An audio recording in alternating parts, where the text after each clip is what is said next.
Hello, friends, and welcome to our pro-life reflections on the readings for the Solemnity of Christ the King in Year C. Jesus Christ is King of the universe. This feast reminds us that we're not only accountable to Him as individuals, but also as nations, as a society. It's not only personal, as in individual actions for which we are accountable.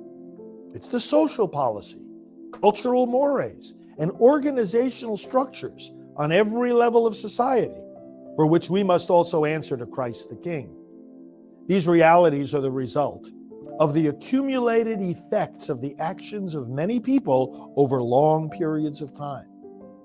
Now, sin is always personal, but there are structures of sin that embody the wrong choices that individuals have made. In this regard, of course, the church has a lot to say in her social teaching, at the heart of which is the right to life and the dignity of each human person.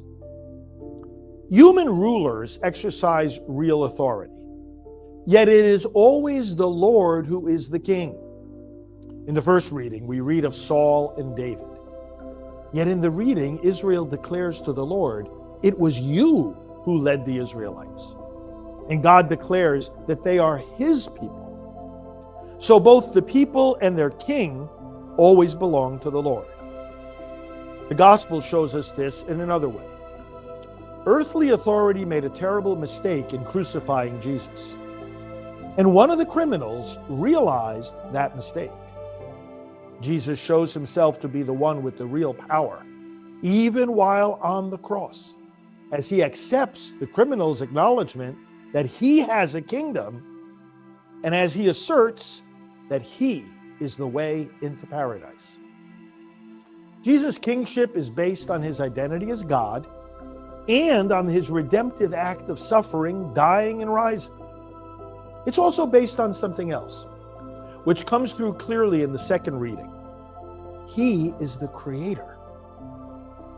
Although we normally attribute this role to God the Father, it remains true that whatever any person of the Blessed Trinity does outside the Trinity is actually done by all three.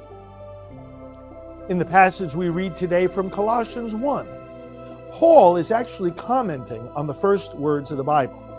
In the beginning, God created.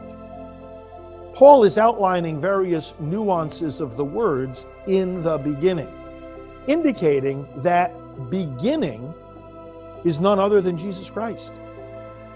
He is the beginning, because He is the firstborn of creation, the one through whom all else was made, the one who existed first, the one in whom all things hold together, and so forth. That's why the church is pro-life. That's why followers of Christ cannot find anything in creation that does not deserve a measure of reverence, because it all came about through Christ and it all exists for Christ. To stand with Christ is to stand with life.